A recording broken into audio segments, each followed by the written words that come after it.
SmackDown for sure, and so I think New Mexico State's going to come in ready to go. Hi, welcome to UNM Esports Rivalry Week Day 3. We're playing League of Legends today. UNM has a 2-0 lead over our rivals today. I'm Side B Spamuel, today joined with Poe. Hi. Hi, pleasure. All right, so we're here to play and cast and watch some League of Legends. I don't know, I was just talking about this, but did you watch the Overwatch last night? I didn't catch a full thing. I just saw a 2-1 or 2-0, and I'm like, okay, we're good. It was an absolute smackdown, complete domination. I think New Mexico State is very upset about that, and they're going to Right. come in tonight ready to go, really wanting to win this match and not be put 3-0 in rivalry Yeah. week today. What are you expecting to see today for our League of Legends match?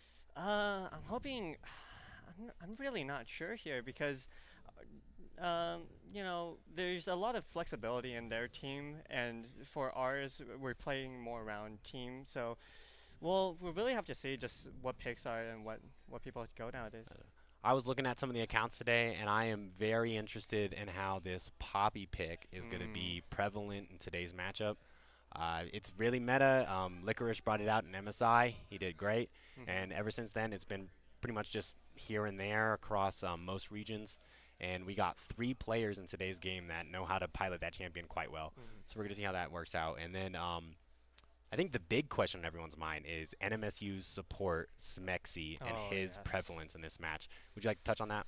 Yeah, being the highest ranked as well as from everyone's account, the best player on their team. We're gonna have to see whether UNM is gonna have to play around the support here. Yeah, it's going to be very interesting. I don't know if they're going to be able to corner his pick pool or not. He's got a Hmm. lot of engaged champs. That's what he likes to play. Got a lot of Rakan, Rel, Oh and yeah. like he's one of those 3 Poppy players that I before mentioned. So we could see a Poppy Flex as support. So that could be an interesting point of contention. But he's got a pocket Zyra I Hmm. saw, which was doing really good in his solo queue. So we'll see if they force him into the poke pick, which could really deter any early game bot lane motion. So we'll just have to see how that works out. Yeah. Uh, what are you thinking about the ADC pool in today's meta and how that's going to affect our game? As an ADC player, the ADC meta right now, it's really interesting because like you can play like APCs are still the highest win rates, at least in ranked.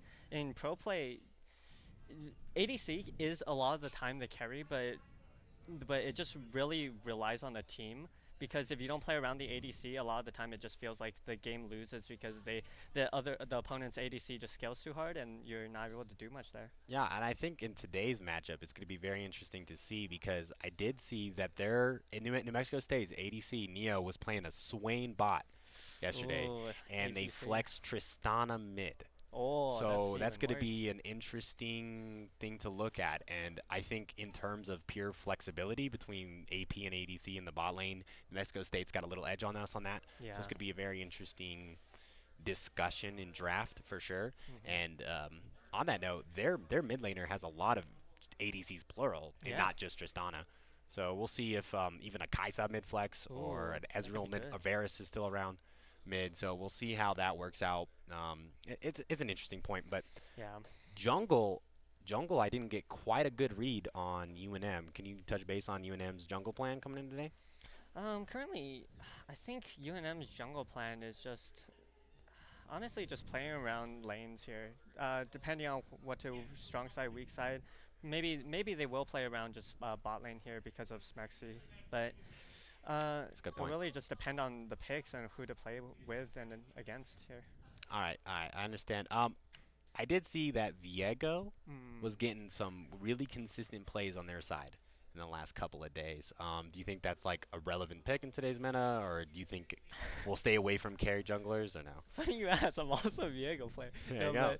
but Viego, he has a lot of hard carry potential, but it really depends on whether he's comfortable playing the opponent's champions. Because Right. if he isn't, he can just like pick up a, let's just say, random Tristana or Lissandra. If they don't know how to play it, they're kind of dead there. They can't really get away, and they're locked in for that champ for at least a few seconds there. So if UNM could get a pick on a Viego Right. while they're transformed. I do believe it's a 2-second reset on Yes, it ult. is. Yeah. So if I remember correctly from my last Viego game. So that'll be an interesting point for sure. But I don't know. But he likes to play the Jarvan and the Yes. Maokai and a lot of gank heavy engage. So do you think that'll be more perhaps around Smexy in the bot or on the support side of things, or you think solo lanes will have some action today? Judging from the picks that you've said from Rel to Jarvan, they could just be try going for like a full team focused fight comp here. Yeah, for sure. I mean, especially with their top laner, he plays a lot. They Hmm. play a lot of scaling tank. They play an Aatrox, which will be an Yes. interesting point. Um, I don't know. For me though, I think for Michigan, for UNM, the big thing today might be a Malphite on top side. I don't know thoughts. Malphite would be really good, especially if they do go for that team focused or team fight focused comp, because Malphite could just set up the engage, or even honestly any of them could just set it up. The But big thing too I saw from Malphite was New Mexico State is really playing a lot of 80 centered mid with 80 jungle, so they might over damage index, and that could be a point of contention that could, for UNM. So we'll have to see by ear if that one plays out or not. I mean, yeah, we're just speculating until yeah, first draft here. There's a lot of points and interesting things that they could go for. I don't know. How about you? Rivalry week, yeah. exciting. Did you get a chance to talk to the players before today? For Before today, pretty much just yesterday, we talked a bit about the comps, what we think we're gonna go, but other than that, not really.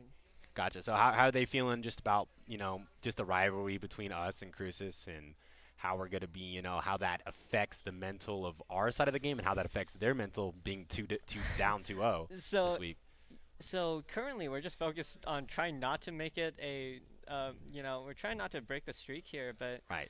other than that, we're more focusing on ourselves, trying to better see how well we play together, seeing because NM State could just be the just first step of our league team of progressing to better and more like better comms and better communication and stuff like that. Of course, of course. There's always more games to come this season. So this is just rivalry week, so we'll see how the actual season plays out. I Yeah, believe today was said to be a best of 3. Was that correct? I do believe so. Okay. So we'll definitely get at least 2 matches. Hmm. I'm vying for Silver Scrapes because I love watching League of Legends, so I Oh want 3 yeah, games.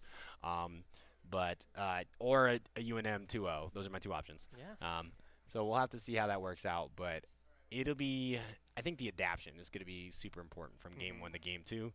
And pick side, I believe we have blue red side decided already. I think Um, so. I think we're playing red. okay. So how do you think that changes UNM? How do you think that changes UNM's play style being on red side game 1? Honestly, I don't think it'll change way too much, but this does make bot lane a bit more contested because bot lane just does have more pressure and more ability to fight for drag here, and that could really allow Right. them to scale into late. I think it'll have a big impact on Rift Herald too Oh yeah. because I don't know, you might want to, because you get that back wall into Rift Herald, Mhm. and we'll see if they want to play an early index comp, and then they can get that Rift Herald, get those turret plate gold early. So that's Mhm. another thing to think about. But I do agree, you might want to play away from Smexy, Yeah. get those 2 early Rift Heralds, get some gold in Mhm. pocket for your carries, Yes. and move on from there. So we're gonna see if it's gonna be interesting to see if they attack that bot lane, go for the dragon early stack, or if they play to the weak side and try and get the Rift Herald. So that's going to be an interesting point that we can touch on when game starts. Yeah, so we'll have to see. We'll have to see. And I am interested to think. Do you think we'll get a ADC sup 1-2 on red side, or do you think they're going to match pick? honestly, with Smexy in the bot lane, I still think they're probably gonna try to match that Okay. because, or try to react to that because depending on what Smexy picks, this might be a heavy engage or heavy poke comp.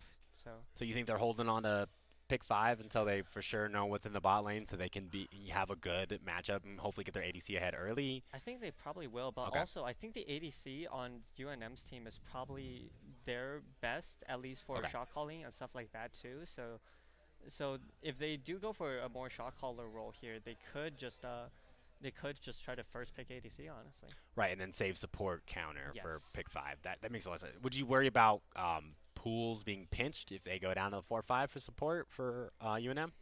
Um, There's the pool deep enough that we should be all right in that department. The pool's not too deep, but I think it should be Okay. deep enough to try to react to whatever the NMSU picks. Yeah, it'll be interesting to see. It'll be interesting to see how the flexes play into 4-5 too, because we'll see what flexes are available 1, 2, 3, and then we'll get those 4-5 bands. For those of you just joining us, welcome to Rivalry Week Day 3, League of Legends. I'm Side B Spaniel. This is Poe. Hi. We're just going over basic game strategy before the game logs in here. We're almost queuing up here soon, but we'll have to see what happens with that department. We'll keep you guys updated. Until then, I would love to hear in the chat any context that you guys would see. And here we are in draft, just as called, setting up, and it looks like a Kindred first ban Ooh. for NMSU. I think that's big because I that was think that is. yeah, that That's was one the of their most played positives. for sure. Aatrox ban here. That is the top laner's main pick here, so Yeah. if they do decide to ban that out. And Aatrox, yeah, and Aatrox is just got a rework. I don't know if you guys saw his bonus damage on his Q and his W was switched to magic. So I think that's a good ban. I think that's a good ban because it'll prevent that magic damage and maybe force an over-index in AD that we were touching on a little bit.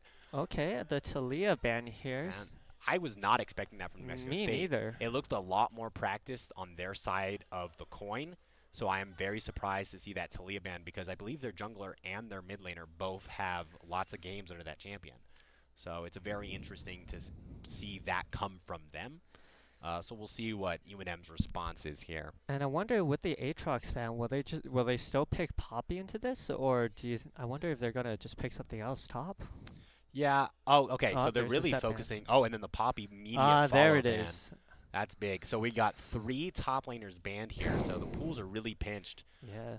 I believe there's a Pocket Pantheon for I- the New Mexico State side. So we'll have to see if that provides anything. It is very early game focused. So we'll have to see if that super affects the rest of the draft. And there's the Jarvan ban for Okay. the jungle. Okay, All right. very interesting. I would be very surprised not to see a Malk. Oh, Oh, there's a Trist first. Tristana now. Is that mid lane or ADC? Do Yeah, you the think? flex is open, so I think that's a fantastic first pick for them. They keep UNM guessing so that I think Zaya Rakan is high enough priority in today's meta that I wouldn't hate a Zaya Rakan 1-2 here. I would not either, and it would be really good for the engage. Oh, there's Oh, a Malphite pick. There is the mouth.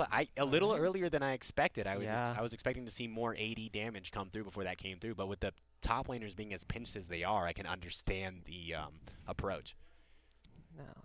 That definitely helps with the Aatrox ban with the new magic damage. Without Aatrox there, I don't know if there's any more AP carries on that top side to really force the Malphite out early. We'll have to see. Maybe there's a Rumble pocket. Oh, and Vi. there's the Vi. Vi really shuts down Tristana here because even if they start dashing away, Vi starts Wow. ulting. Immediate Silas counter. Ooh. That is actually a fantastic pick from New Mexico State. There's 2 phenomenal engage ults already on the side of UNM for him to steal. I really like, but that does confirm we do get Tristana bot. So Alright. they do lose their flex. So that's going to be very helpful. All right, Oh, Bel'Veth Bel'Veth. jungle. Okay. Interesting. I mean, it's hover. Don't get baited. Don't get baited. Okay, there it is. It's locked in. You know, I don't want to be a fish on a hook in today's cast, man. I don't want to get baited on every hover there is today. You know, it's not Back to the Future. I'm not on that board. Currently, so far, everything they've hovered, they've picked. They haven't tried Yeah, to bait yeah. anything. I mean, where's the baits, guys? Yeah. Come on, have some fun with it. Come on, Where's the- hover like Draven or something. I and want, pick something I want else. the Yumi hover for the booze in the Oh, crowd, you yes. know. But I mean, it's very interesting. We got a very hard reset comp coming on from Okay, Renata. Oh, Renata interesting. lock-in. Still no counter bait. engage. That's interesting pick there for the ultimate. But they don't have their ADC, but they have the support. So I'm expecting UNM to pinch that support pool very heavily on this 4-5 ban. But once again, with Silas on the NMSU's team, Renata, all 3 are great ults here. Yeah, there's not a bad ult available. Oh, Ezreal ban, interesting. Okay. Safe ADCs. There wasn't a lot of ADC. There was an Ashe, I believe, as like their next most played I do believe so. ADC. Well, we know the Trist is bot, so that's a very interesting decision to ban the Ezreal when we have Indeed. the Trist Silas on A the board. Yumi ban. Is that There's no way they hovering? ban Yumi. Am I being baited? That's a bait. They heard That us, has and to now be they're a baiting bait. for sure. I appreciate you guys, New Mexico State, for watching our stream because it's Ah, better. there Yeah, it there's is. that There Zaya it ban makes a lot is. more sense.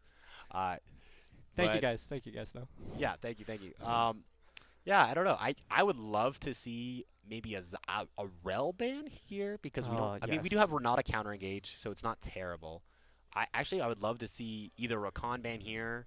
I think a Rakan ban would be fantastic here because it's just super comfort for Smexy and it's phenomenal synergy with the Tristana W. indeed. Oh, they go for another ADC ban, which is really really surprising Yeah, considering so they already this have the this Tristana. tells me they're not convinced that Tristana isn't mid. I think they think Silas is top. Oh, okay, that could So be a possibility. so So if that's their read, that's their read. So we'll have to see what happens on the pick 4 here. I'm expecting mid lane counter here for the Silas. So both teams I know banned ADCs for their second ban phase, which is I do know that Cassiopeia is a very very hard lane counter, not game lane counter into Silas, and I know it's pretty practice on the side of UNM. So we'll have to see if that Cassiopeia comes out or if it's another. Oh, oh Sivir. Sivir pick. Interesting.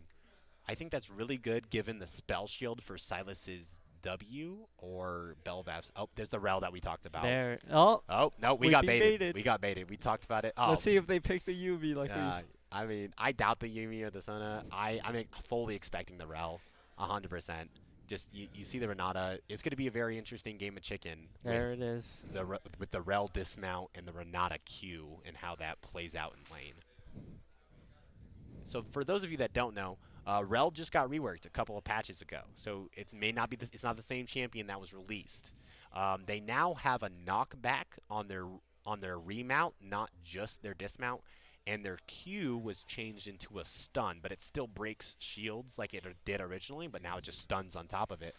Oh, Ornn top pick. All right, into Malphite, both tanky. yeah, that is the most exciting top lane that I have seen all day. This might be the first game I've seen, but it's the most exciting. The issue is UNM. Currently, they're very AD heavy. Are they Yeah. going Malphite AP? Oh, No, there's the that cast Cassio ban, that I though. talked about. Yeah, for sure. That Cassio's hard ability, power, control, hard damage. There's a lot of dashes to interrupt with the grounded as well. So, and I believe the Belvap W forces you to look at the person you're hitting. So that means a guaranteed ultimate for the Cassiopeia. Indeed. Welcome back to the caster's desk. We just covered picks and bans. A couple of surprises coming through for sure. What do you think, Bo? So, I really think with only Cass being the AP, they could just build Anathemas and then their AP is really down the drain there. They can't really do much that. Right, for sure. I mean, it's definitely true. I mean, Renata has some built-in AP just on base level skills, and Malphite as well does have a AP scale True. on his Q and his ultimate. So we'll have to see if it might be an Everfrost Malphite. This might. I would love to see an Evan Shroud. Oh, Malphite. I would. Because they don't have an engaged support, so it's not quite meta. It'd be a very interesting route to go for build path. But we'll have to see. I mean, even on New Mexico State side, it's not super clear on the AP AD damage ratios too. So we'll have to see if the Malphite just wants to stack armor, or if they're super concerned about that Silas in the mid lane. I think that Silas will truly just be a huge problem because out of all those ults, there's not really a really bad one because even Sivers, you can just allow your team to engage really hard with their picks. Yeah, all right, so we're back in the pick bans. We did pro draft, so we already know the answers here. Well, it should be exactly the same. We'll see if anyone likes to play any fun tricks and do some interesting hovers. So that'll be fun to see. But we'll have to see. We'll have to see. I don't know. But what are you thinking about for early game focus for our two junglers here? We have the two junglers that we got today. Honestly, early game focus with a Ornn Malphite top, you really have no pressure for UNM here because with a Malphite, you really have no engage or any type of even soft CC until level 6. So right.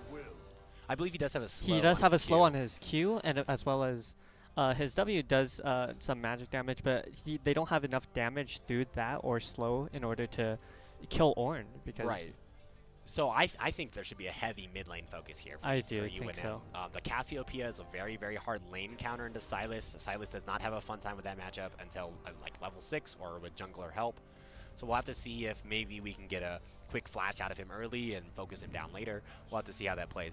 Um, I think this bot lane might be quite interactive. Uninteractive. There's a Sivir spell shield on UNM's side, Yes. and there's a Renata disengage. And on the other side, there's a Rel and a Trist. So we'll have to see. That engage is pretty heavy, but It there's a lot of is. counter engage on the other side. We'll just have to see whether the jungler plays towards bot here. If they do, they could get a counter jungle if they try, and then they could win that fight with Bel'Veth and Sivir. Sivir would just start scaling, and with Renata E, you can just not die, and you're good there. Right, Sivir 300 CS. It's a tale as old as time. We all know how that goes. We've all played against the Sivir with 300 CS. It's not fun. We'll have to see if they can get there. Again, they're highlighting those two ADC bans in the 4-5 ban, which really shocked me a lot, showing the Tristan Silas before the 4-5. And so I don't know if that was just like a very bad misread from UNM, or there was an ADC extra pick on the side of NMSU. I guess we'll have to see next draft, but it definitely seemed like a big misstep in the draft for me, was banning those two ADCs instead of limiting Smexy's champion pool. I do think so. And now that they're left with, honestly, not that much engage from UNM Yeah. with Cass and Malphite, that could be a really And good Vi. angle And and Vi. buy. Yeah. But yeah, and Renata, I guess. So yeah, I think it's going to be a very mid lane focused game to Indeed. start, for sure. That's where all of our eyes are going to be, is mid lane before 14 minutes. We'll have to see. The tournament draft just ended, so they're going to be loading in about a minute. Coming back to us. And then we do have that 3-minute spectator Delay. competitive pay delay. So we got 3 more minutes to talk, which I'm sure the fans is the most exciting thing about today's cast, for sure. I do think so. I mean, how do you feel about that Bel'Veth coming in with, they have set up CC in every single lane for their for their jungle carry, They which I really think is do. very important. But with the Bel'Veth, I wonder whether they'll start pivoting bot or whether they'll try to force that rift, because with Bel'Veth transformed, that could just really be a good angle, especially with the rift. Try to push in prio mid, get your gold early. I agree, especially with the Renata Sivir disengage that exists Indeed. for UNM in the bot side. I do not expect Bel'Veth to worry about that dragon unless it's like a freebie, like there's a free kill. I definitely think they're going to focus Rift Herald top, opposite of what we said before the draft started. So that's going to be it's an interesting turn. I think Rel Rome is going to be huge here, because I don't think you get a 2v2 kill with these matchups. Not really. I mean, Cass would really be able to fend that off, so they would probably have to go top. But even then, they're probably not gonna. Actually, with Ornn, he does have a knockup, so they could play off that. Yeah. And Rel could just engage. And top. Ornn is heavy AP damage with that brittle proc early levels. So it's gonna be very interesting to see if the Bel'Veth wants to even visit up there, get a quick first blood, if Malphite's overpushed, because Malphite will have the pushing power in the early levels because of the Q. So it's very possible we could see a 4-path clear right up the top side, bot to top, and have a Bel'Veth quick gank on level 3. Do you think this game will go late or early? Because with Ornn upgrade, I think this game is gonna go late, but the problem is they have Bel'Veth Silas. they do. So Bel'Veth Silas is useless unless you get a kill pre-14. It's just how it is. So, I mean, you have Ornn, and Tristana's auto attack range scales with levels too. So their scaling is fantastic. But I definitely think their early game is a lot better mid-jungle duo than UNM's. So we'll have to see how that works out. I mean, you do have a Vi, so level 6 is going to be huge for the side of UNM. I think we need to see a power farm on the jungle side to get that level 6 to maybe get a gank off, because I don't see one happening with the Silas dash, Yeah, the definitely Tristana not. dash, the Ornn dash with just a Q on the. Yeah. Yeah, I don't see a successful gank happening for UNM until level 6 comes through. Yeah, in that case, since they're going to go late with Ornn upgrades, do you think that's going to be a problem, especially with Tristana possibly just one-shotting late game? I think we have better true carries late game. So I think the Ornn upgrades just levels the playing field, and if it does stay even late, it's just going to be a skill matchup one team fight decides it, one bad missed position, one person split pushing without TP. Mm. All of these things are very possible late game, just lose conditions that happen. But I definitely think in pure champions carry scaling, the carry scaling is better on UNM, but because of those Ornn upgrades, like you mentioned, it's gonna be a very even late game. So I think we're really gonna have to try and get ahead pre 14, get some lane advantages, see if either side can get a gank off before then. So we'll have to see. Yeah, but I think this Rel Rome is gonna be huge because Rel Rome is so much better than Renata Rome. It's not even close. I wonder whether UNM's going to try to counter roam them, but with the Renata, it's not really possible. Yeah. You just don't have the potential to engage. Yeah, if they bait out that ground from Cassiopeia in the mid lane, if they bait out that ground from, Silas, just a dash on a Silas baits out a ground, bam, you have nothing to answer the Rel roaming in the mid lane. So that's going to be a very interesting component to it for there. We'll have to see. It looks like we're loading up in the game here soon. All right. Oh, look at that. We're loading in the game now. We finished that 3-minute spectator delay. In I terms appreciate of you. runes here, this is really going to determine whether Malphite's going to go AP or whether they're going to go full tank. But Yes, yes, it is interesting. I believe we do have a fleet footwork Vi, which is okay. might make that pre-6 Uh, gank a little easier. yes, that will. I mean, we'll have to see. It looks like we're loading in the game now.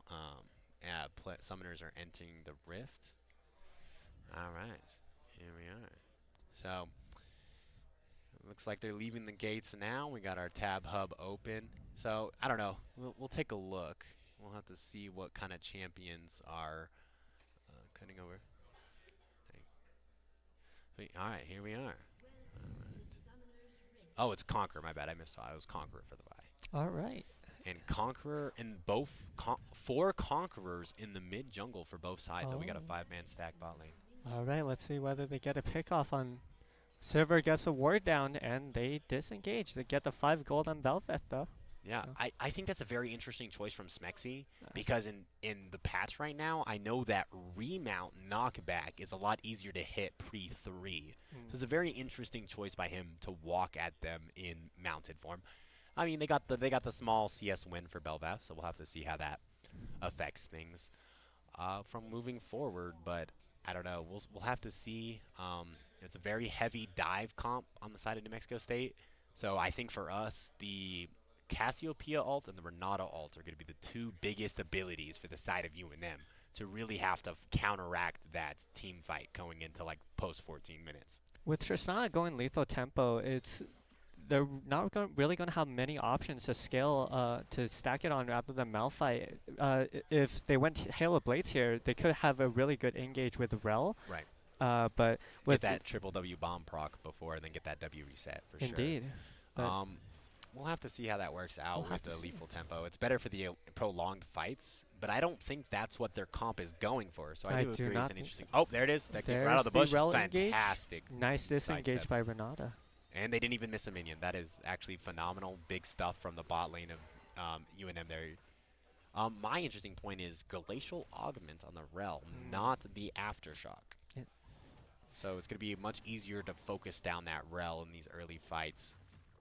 They have enough tankiness through Ornn, especially late, so they could. Fantastic Renata Q to stop that level 2 engage. That's what I was talking about. As they engage, that Renata Q just stops most of the engage from happening. So we'll have to see if they decide to place a different side of the map.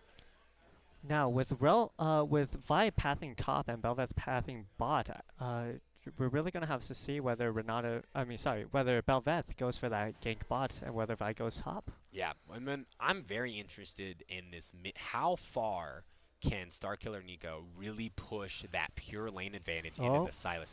The first that is good big engage. A double knockback stun though from the Renata. Get some good return damage on the boomerangs, but they didn't have vision in that bush. So Now Tristana no was able to sums walk away. on Renata and no ghosts on Sivir, and they only used a ignite for that. Yeah, that's big. Sivir still has flash, so that's the big win for UNM there. But Triss still has both summoners, as you said, so that's going to be a very interesting. Oh, and it looks like Bel'Veth cleared red and is moving bot. Oh no, Krugs, my bad. And Krugs are still up. and Vi is currently also clearing Krugs. But with top lane pushed in, Vi really has no prio there in order to gank. But with Sivir using W, they're kind of forced to push it in, and Belveth is in fact coming And they're down. behind him. They don't see him. They don't see They him. do not have any vision. Oh, flash Q, Flash phenomenal. Q. Into the knockup. No flash on the Renata. That's a good as first blood right there. And that's Oh, but it went to the Renata. It went to Rel. Oh wow, it went to the Rel. That's actually a big miscue. There was 2 carry champions down there in that void that would have loved that first blood money. So it's a very interesting miss. I mean, it's still gold's gold, so it's still good.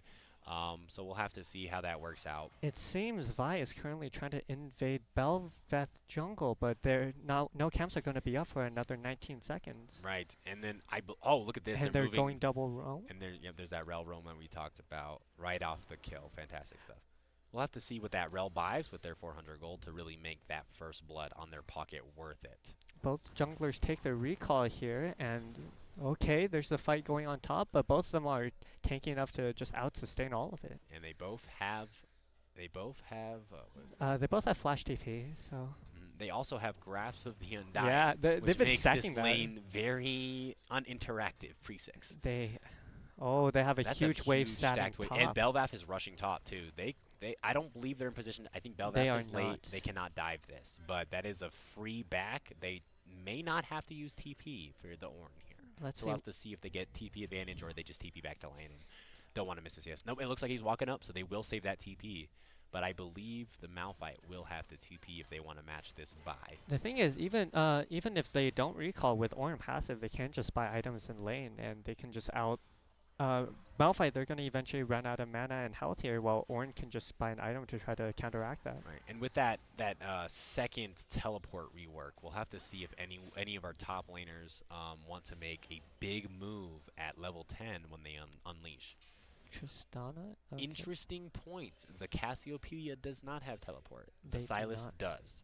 So we'll have to see if late game, if that becomes a big contention point in the side lanes, if they can bring their Sylas in sooner. With drag coming up, it seems both teams are trying to focus that. Yeah, positioning. And it looks like bot lane is in a middle step, and so is mid lane. So they're trying to get prio from either of those lanes so that they can leak into the pit. We'll have to see. I believe Cassiopeia should win this push, but it'll be close. All right, level 6 is taken across for our top laners. That's a big point of contention. There is no attention up there, so I don't expect anything to happen without jungler assistance. But we'll have to see. You never really know with top laners nowadays. The thing is, with Ornn getting 6 here as well, and a huge stacked wave. Oh, yeah. He gets a good trade there from the E. Oh, Oh, another flash Q engage. Wow, phenomenal stuff. And this one goes to the Tristana.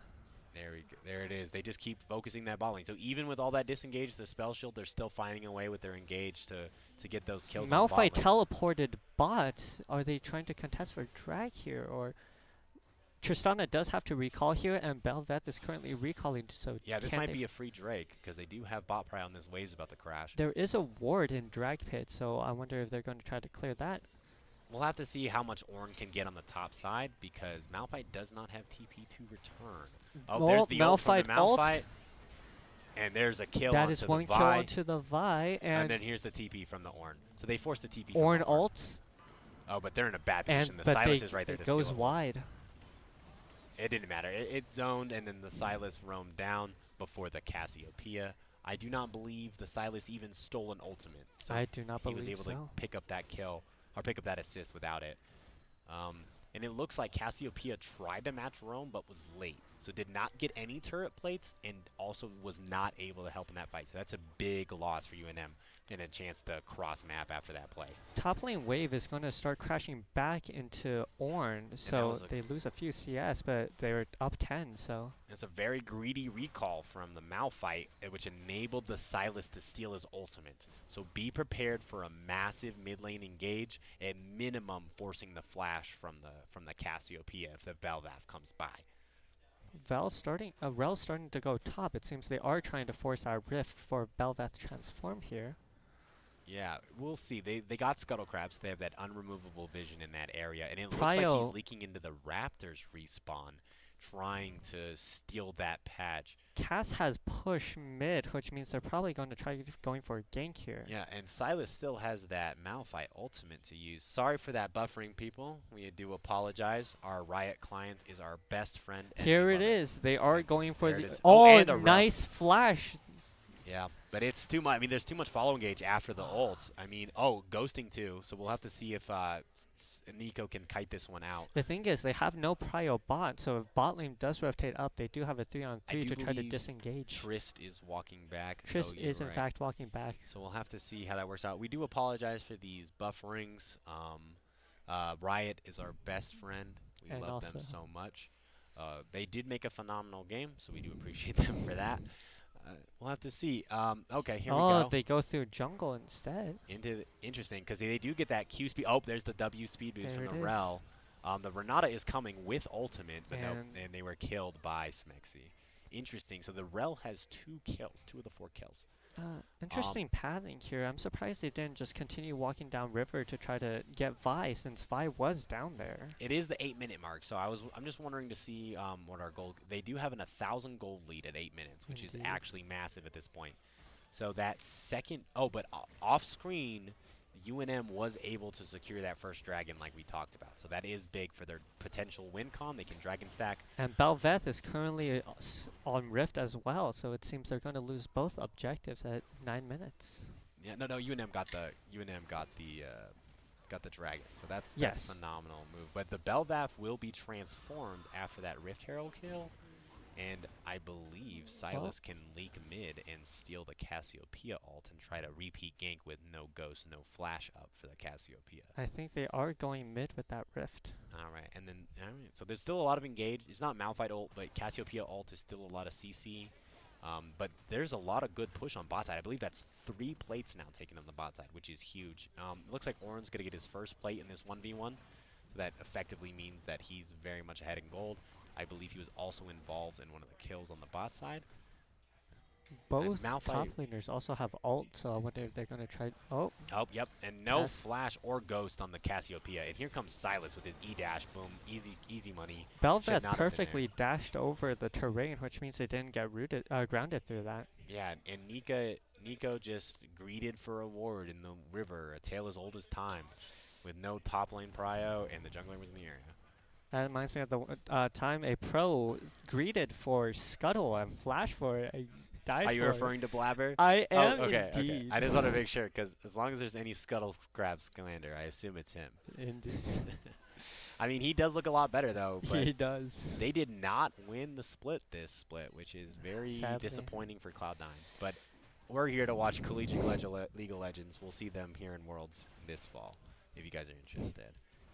All right, so they're not going to be able to secure that third plate bot lane. They still got about 3.5 minutes to try and get that down. So they got 7 more waves to try and get that down. And with the Sivir push, it might be possible. Here we are. Oh, but if they keep shoving, that Belvath is still in the area. And Do they've they already greed for success- ward again? It seems. Oh, that's big. Malphite really needs to get this wave in. Oh, okay, there we go. So he's going to collect that under the turret. He's going to miss a couple of CS, but not too big of a deal for the Ornn. He does have a full level on the Malphite, which is a problem. And so does mid lane. There is a level lead in both solo lanes for New Mexico State here. at 11 Malphite minutes. recalls here, but that means they're going to drop the entire wave here. Yes, yes. Oh, Luckily, they do not. Belvath is not in the area, so if he does back the Rift Herald's not too big of a concern. We still need to see where that needs to get dropped. It definitely needs to be dropped here in the next 3 minutes for the full value to get happening. And with drag coming up soon, I wonder if they're going to put Rift mid in order to get prio there and then force drag. Yep, and that lead is now up to 2.9 thousand for New Mexico State pre-14. So this is astronomical, and they still have that scaling that we talked about beforehand. And that There Belvath it is, oh, I assume the Rift Herald. No, they're going to back No. away, pushing the wave, and not drop the Rift Herald here, which is, I think is an interesting choice. Cassiopeia does have Ghost up, but they don't have Flash. So I think they could have shoved mid and gotten that Silas ahead, especially like their only true AP carry. It seems Cass is staying and Ornn is rotating down for drag. Okay, interesting. So Belvath is forcing another wave. All right, there is the There is Rift the Rift play. Herald that we talked about. And are they going to go for drag here? They do, in fact, go for it. Tristana has already started it. Yeah, should be pretty free. They had fantastic setup, forced them mid with the Rift Herald, get the Dragon very quickly with their 2 carries. Phenomenal team play, got bot push and moved up into the river, got mid push, moved into the river. That's just textbook taking of Dragon right there. Uh, We're gonna need a. I think it might be time for desperation plays for UNM. I think at this point, yeah, the people who need to be fed are fed, other than the Rel. But I mean, that's just more tankiness, I guess. Yeah, you have 3 kills on your Tristana. You have a kill and 2 assists on your Belvath. So Belvath has his first complete. Belvath big item completions coming through. 4 completed items for the side of New Mexico State, and only not even a just the static shiv for Sivir. Oh, the engage on Rel. Big rel engage.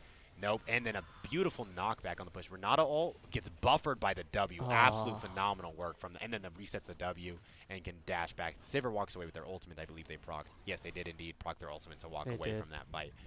And we get more top laners slapping each other. Okay, here we are. That's how this top lane is going to have to happen. The Malphite is still down a level, so I think the Malphite is not winning that 1v1. They're not going to win that 1v1. They need to get out of lane. They're currently 27 CS down as well, and with Ornn already having Mythic, they're not going to be able to... We're about to hit that 14-minute mark. Plates are going to fall here after this next wave, and then the second Rift Herald should be spawning here soon after. So that's going to be an interesting point of contention for New Mexico State, given the fact that they have the Belvath. We'll have to see. And he's just getting outlaned in top lane, unfortunately, with minimal assistance. There's the Belvath. As I speak, they force the ultimate. Force the ult and the flash. However, he does have TP, so he could try to TP back to lane. That way, you don't drop drift here. Yeah, that was our big point, too, was that we really needed that Malphite ultimate to make something happen for the side of UNM. Fantastic read from NMSU to go up there, gank, and force that ultimate out so they have relatively 2 minutes of safety from that ultimate. Now they really only have the Vi ult and the Cassiopeia ult to make a play here before the Rift Herald. We'll have to see. I believe, if my timers are correct here on screen, Malphite should have ult up just about the time Rift Herald spawns. Just about, but Ornn would already have it up since they didn't use it. Yeah, Ornn has it now, so they could look for an early pick before the Rift Herald with that Ornn ultimate that you were talking about, and then Malphite can steal, or Silas can steal the Malphite ultimate. Okay, Malphite, Ornn here. Everyone's about to collapse down. Wow, this roams from Smexy are absolutely huge into the and the Rel ult. No ult, no flash. Just they do get away here. Speed boost but from the Q. Tristana. Wow, W bucket. And that beautiful W ult, just instant kill. Beautiful move from Nano. The whole bot lane rotated. They'll probably get this whole turret because Tristana exists and she's a demolisher. So we'll have to see. But it looks like UNM's mid lane, bot lane rotated mid, and that's why the Ornn responded with TP because the bot lane was pushing that mid lane. Yes. All right, and then it looks like we're side laning for our Silas and our Cassiopeia. And then as stated earlier, this is dangerous for UNM because Silas has TP, Cassiopeia does not. So if something crazy 4v4 breaks out on the Rift Herald side of the map, Cassiopeia cannot join, but the Silas can with Cassiopeia ult. Oh, it seems bot lane might be extending a bit too much here. They could have rotated down from river, however they take their rift in. It does look like right at 14 minutes, the objective bounties have spawned for UNM, which for those of you who don't watch much League of Legends post the rework, objective bounties at 15 minutes is very bad. That means you are very far behind. They are currently just about 5,000 gold behind. I can't tell you exactly the splits on where that is, but I think most of it's going to be on the Tristana. I believe so. I believe Rel also has a shutdown currently for 200 or 300 gold here. Wow. Yeah, on the support, I believe they have not died. I believe they're involved in 6 out of 8 the kills.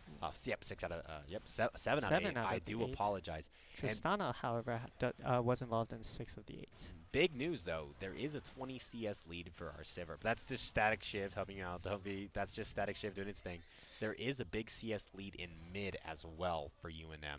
So we'll have to see how that... And there is completed items coming across. So there's one completed item on everyone Malphite. except Renata, I believe, right? Coming Malphite through. also does not have his ult currently. Yeah, so I think if they get that Malphite completed item before they get 2 items on any of their carries, UNM has a chance in the fight.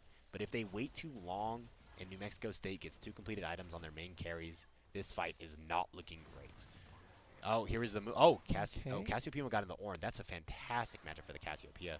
Uh, Um, Drag, Drag's now up, and they do put the Rift in order to get Prio mid, and with Ornn bot, I wonder if they're going to look for the dive man, on Cass. absolute rinse and repeat. Drop Rift Herald mid, get Dragon bot. It's a clinic being put on New Mexico State on mid to late game control of these objectives. Yeah, because they definitely could not fight that with evolved Belvath Yeah. transform without the Malphite there. I It's very interesting to see because they drafted a very heavy team fight topside for Yes. UNM, and we have not seen them pull off a setup of a successful 5v5 here, 17 minutes in the game, which 100% favors the very scrappy nature of New Mexico State's comp. And with, it seems Soul Point coming up in 5 minutes, that could just be the end because they would have to force that or the Soul. And it's Hextech Soul, Indeed. which is the highest win rate Soul in all of League of Legends across all platforms right now. It's really good, especially on Tristana and Silas. That would slow them and allow for a really good engage. It is phenomenal on pretty much any champion. There are some champions it's better on, but it's the best. And the big thing is the actual map itself. Those hex gates are going to be a big difference. It's going to allow Smexy to roam even faster than he already was. Oh, And it seems they're they're gonna be going top lane here for Malphite once again because they are overextended. yeah, they do have ultimate and flash up here in a couple of seconds. So I believe they had that flash timer and they just want that flash and that ultimate out of the Malphite. Oh, beautiful Everfrost root. Oh, there it is. Yep, ultimate and the flash. They had that timed. They were just baiting it out. Absolute phenomenal team play from New Mexico State here. But recognizing with 4 top and Sivir and Renata mid, they could start pushing that. However, they could rotate down from top side. I believe backing off is the right call there. They're really going to have to make their ground here at the next Dragon if UNM wants to have a chance at that 5v5 we've been talking about. I believe Malphite ult will be up, but the Malphite flash will not. Will not. So that's going to be a big effect from that pick that we just saw affecting that team fight. Yeah, but now we have a 501 Tristana that's just going to get stronger. And it seems NMSU is playing a classic 1-3-1, and okay. Yeah, which is definitely better for their comp because I think forcing the Cassiopeia into a split push without nice cast, GP, alt grounded. fantastic move. But Renata once again rotates over to that, and it is now 9-1 at 20 minutes. Phenomenal help from Bella. I believe the Silas had the 1v1-1. Probably likely. But it was a good move from Starkiller Nico. Starkiller Nico gets the win if they're even or ahead. Silas was ahead about half an item, so that's a big difference between the two of them. Because he had those boots come through, which we all know the snake cannot buy. Indeed. So we'll have to see. Oh, and then they're just Okay, immediately they're going 20-minute Baron. They do have a Tristana Belvath, so that thing is with 2 Kraken Slayers. That thing is just melted. And with no vision on Baron, they're not going to be able to react to that. Wow, that's a phenomenal call from New Mexico State. Big stuff coming from them, getting the Rift Herald at 20 minutes. This is a big thing a lot of pro players doing right now post MSI, is they're just forcing a team fight 20 minutes. I know T1 was doing it pretty much extensively there in the LCK finals. So big calls. And then I believe that's how NRG was able to defeat Cloud9 in the LCS final a couple months ago, was just forcing those 20-minute Barons. So interesting strategy coming through from New Mexico State, just forcing that out. Oh, and there's the quick blades for the Tristana. So we officially have a 2-item Tristana in the bot lane, and we have 1.5 items on the Sivir. So even though I believe Sivir does more total damage late game, that item completion is actually massive for the Tristana in terms of the team fight. I wonder if they're going to go for another pick here, because before every drag, they've been taking a pick and then forcing drag, and with it coming up in 1 minute. Yeah, it will be. So Malphite ult is up. Vi ult. I have not. Have you seen a single Vi I have ult this not. game? That is a big miscue from UNM. Like we said, that I didn't see any gank pressure coming through from the Vi until level 6, and then they got level 6 and nothing happened. And so we'll have to see how they adjust for Nice game knock 2. up on Belvath. The Ornn ult comes out, and Belvath disengages. It did Does Orange? cost Sivir ultimate. Oh, there's the Vi ultimate, the first one. There He it hyped it is. up. Oh, into a Renata ult. Fantastic CC layering, and there it is. All right, the kill went to Renata, which is Renata here. absolutely not. Do we have? Oh, the Oh, rel engage. four-man Oh, and knockup. Silas steal. Questionable Tristana jump, but Tristana jumps are questionable. Oh, just the reset city. there it is. Reset city. Triple kill for the Silas. Triple kill drags up in 30, And that's a quadra kill for at the Silas.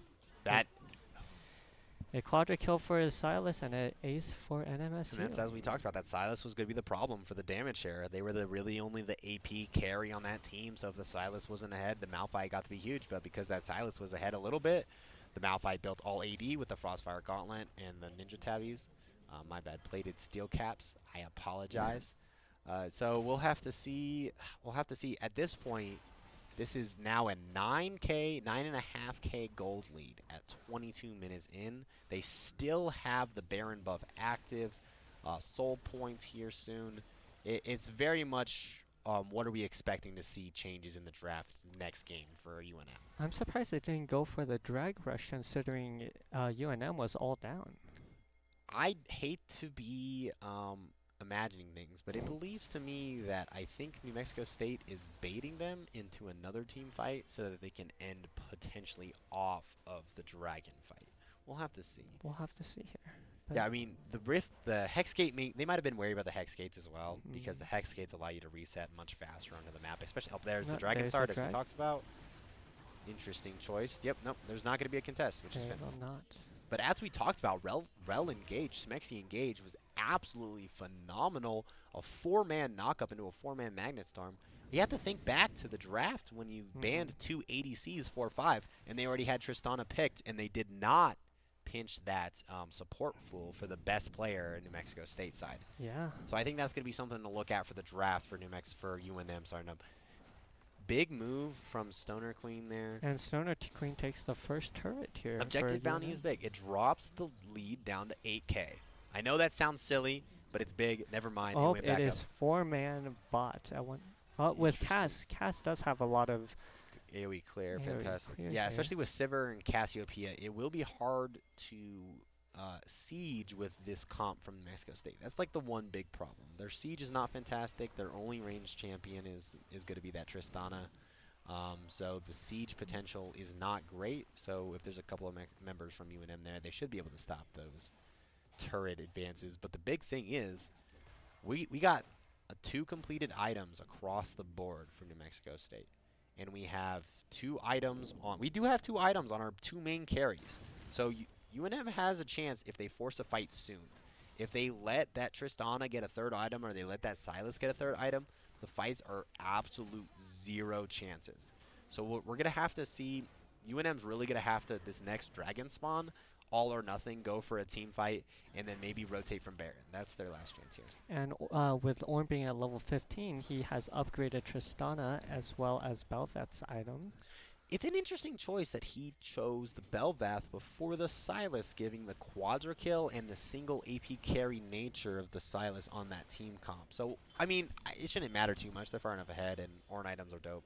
So, we'll have to see, but I'm just shocked that it wasn't the Silas second. That's just my 2 cents. Into this comp, Bel'Veth also went Stridebreaker, and with the recent Stridebreaker changes, it's really just the item to go nowadays. Yeah, for sure, for sure. And then the Vi still went Divine Sunder Mythic after the nerf rework. I believe Trinity Force is now the item of choice.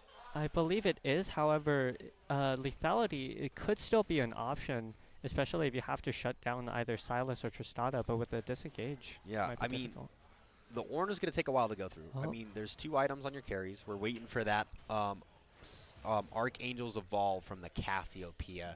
So it's like 1 in 7/8 of an item until that thing evolves. So we'll have to see how that works out. But interesting choice from the Sivir. I think they have the same read we do. They bought 2 crit cokes, so that brings their 70% crit chance here in the next fight. I think they did that to try and they realize the next fight is the most important fight in this game, and that they need that crit chance early for that fight. Interesting. So I believe that's a Baron is up, and it seems starting NMSU on is currently again. It's even faster than last time. Same concept though. Tristana now has enough range where they don't even need to enter the pit. That's a big thing about Tristana And late game. Silas teleports mid here. Wow. To stop the push. Absolute zero contest. Absolute zero contest from UNM. Once in again, that no Baron take. vision though. That's Phenomenal vision control. Those hex gates, they're dangerous to take because there's no vision. All right. New Mexico State begins their final push onto the Nexus here. It looks like they might be able to use this Baron buff to especially end this game early. with Belveth minions here. Yeah, Belvath Evolved Minions is absolutely massive in taking these turrets. It looks like there's going to be a Renata, Cassiopeia, Sivir response here. They might dive this turret. They have enough minions. They could just dive this turret with Renel. Malphite's currently recalling. I'm surprised. Ornn is currently upgrading an item. It looks like turtle defense. That's their plan. They're going to turtle defense and hopefully be able to fight at Hex Dragon. Because if they do not fight at this next dragon, it is absolutely over. There is no way. Can they catch? They do catch a Silas. However, everyone has stopped their recall on NMSU. Sivir ult to make Ornn, Rel ult into Ornn. Belvath spawns out. 3-man Renata Glass ultimate that just does not matter. They are too far ahead. It's like throwing a stick into a pond. Oh, goes too far. Massive shutdown. Silas takes the Vi ult and then locks it onto W flash into the Renata to get the ace, and that will be the game there.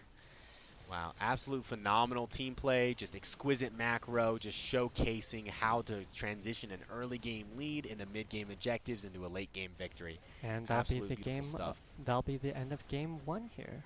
We'll have to see where UNM goes on the drawing board here. I think they need to not let that Rel through. That Rel was don't think so, massive. especially with the engages.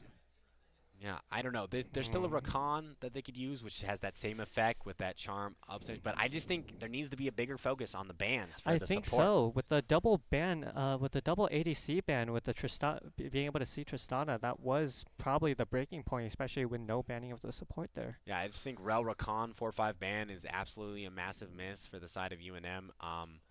Just complete domination, just a couple of fights that they went over a little too eager. They got that one counter kill on that bot lane play about 8 minutes in, which was good, but then it was immediately answered by New Mexico State, and they got 2 kills, so they traded 1-2. So it just seemed like there was no initiative on the side of UNM to get a play rolling for them. We'll have to see how that changes in Game 2 and how their approach differs in this new game. It looks like the players are going to be taking a touch break. We haven't loaded up into that new queue. What did you think about that Belvath early bot lane focus that we weren't expecting? Honestly, with Belvath having top down, I really think that was the best move, especially with the Rel, because once again, top lane, it was just a slapping fest, stacking just Grasp of the Undying, sorry, and just... There's really not much up there, and with Vibe having up, there was no counter jungling bot side either. So they also got a lot of information on that early level 1 because they knew that the Sivir and the Renata went to leash the first buff for the Vi. So they did know that the Vi was starting bot side because of them arriving the lane late, which 100% gave full freedom to the Belvath to gank bot lane level 4 and get those summoner spells out so they could come back for that first blood a little later. NMSU also really excelled at vision control, being able to take both Barons with UNM having no idea because there was just no vision control there. Just on spawn took them. I mean, the double Kraken Slayer, just huge. Absolutely melted that Baron. You blinked and it was gone. Huge point of contention. UNM did get the first dragon, which I think was their big one win in that early game window. They need to transition that into a second one because if you just get one, it's pretty useless. I mean, outside of those early game stats, which are nice, if you're not stacking them, you're not building a win con. Yeah, and it really was just NMSU was really excelled at just making a pick with the Rel engage or whoever engage being able to bait out a character from UNM right before spawn. Yeah, just absolute CC chains. Good. All right, so we're heading into a Be Right Back as we set up for this game too. We appreciate you guys sticking with us, and we're excited to see you on the other side. Yes.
Hi, guys, and welcome back to the Rivalry Week stream. Day 3 League of Legends. We have Switchcasters. I am now joined with Andre. How are you doing? I'm doing well, man. How's it going? They did get to hear a lot of me and Poe's take on the game 1 draft situation and early game action. What's your thoughts on how that played out? I mean, the draft game last game, it was. I think it had pretty solid drafts, to be honest. But decided into the counter matchup with a Malphite. Honestly, both drafts were really solid. However, I guess drafts couldn't carry this one. Yeah, so we're going to be seeing how they change that approach in game 2. What do you think of the early game ambition from the side of New Mexico State and how they were able to translate that into mid lane leads and eventually the win? It's the UNM team tried their absolute hardest, and I give them for that. Oh, for There's sure. no doubt about it. Yeah. We still support the epicness and the the pogness of the UNM team. Yeah, for sure. So That being said, I would love to see some more early game aggression from our jungle. I mean, I don't think I saw a gank attempt pre 14. So we'll have to see how that works. I mean, just playing around vision and just absolutely getting outclassed in that division lane department. Well, I mean, they're at this point, we're gonna have to see if they're gonna focus down Smexy or they're gonna play mid lane focus or see how they're gonna transition into a mid game lead, hopefully for UNM. The other option they have is they could just go heavier into scaling. Because Vi is a very early game champion, and it didn't seem like they were super comfortable in that type of playset. So they could just go heavier scaling on that jungle side of things and potentially, have an out in that direction. I think that Kindred ban was huge because that's our jungler's most played champion, and that not being on the table 100% limited the effectiveness. yeah, like both comps solid. However, the Vi did seem kind of out of position and in the certain comps.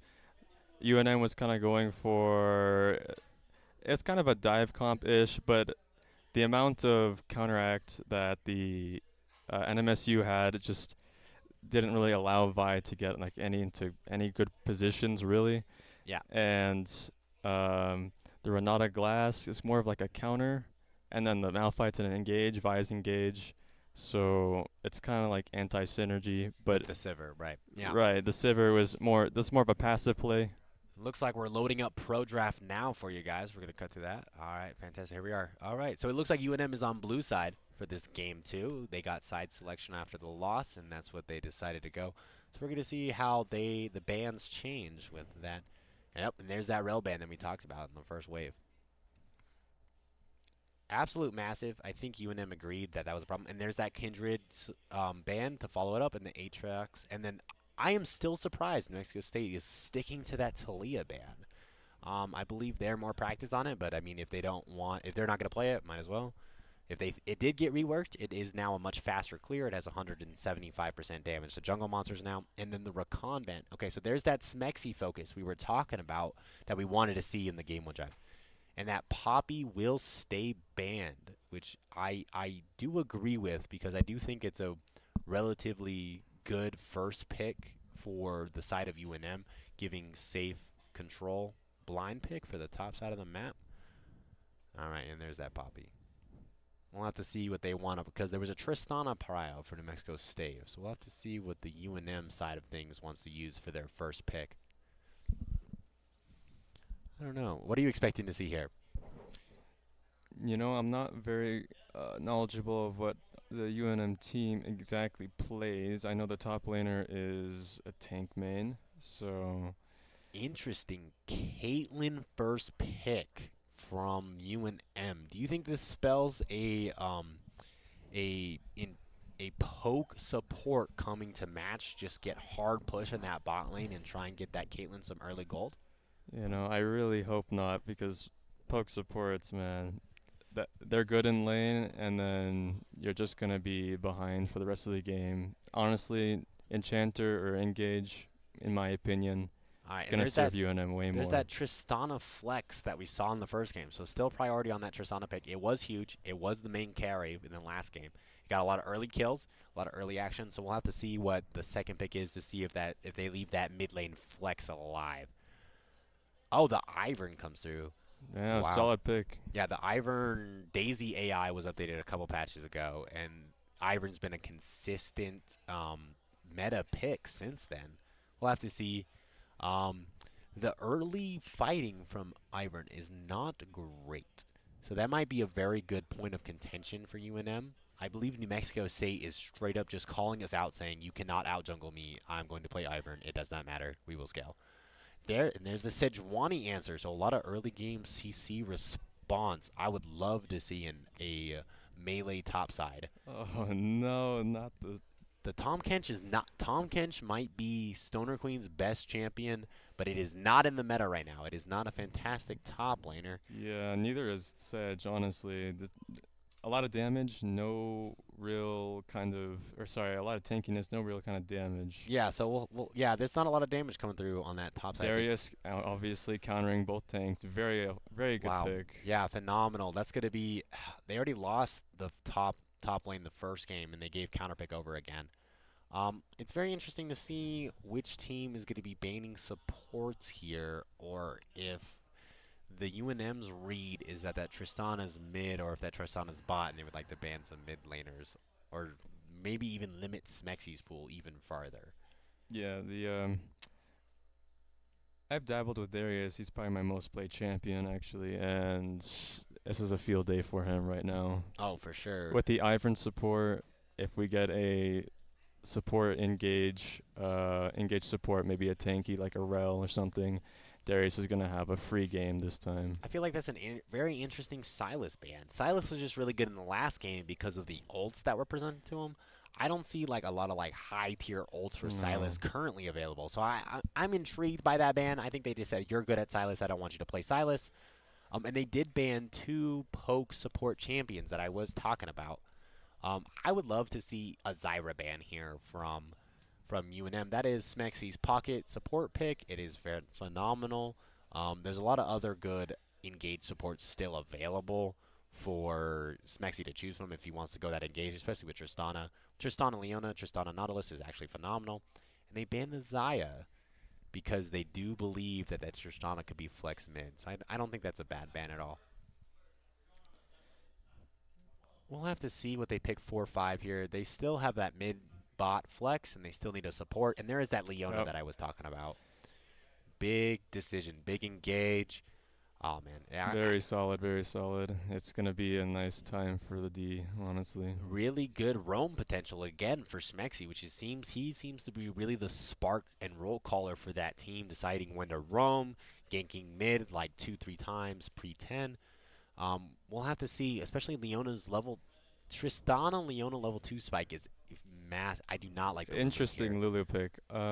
It is not necessarily bad against their comp, but it doesn't really synergize with their own comp. So yeah, I would have loved to see, I don't know, a heavier poke, especially if you're playing Caitlyn into a Leona lane. You kind of have to win that lane. That's kind of the pick that you decided for yourself.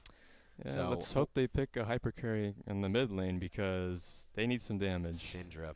Ooh. Yeah, Syndra is the most played, highest win rate champion for their mid laner. So I think they're just going comfort. It has a lot of damage, a lot of burst potential.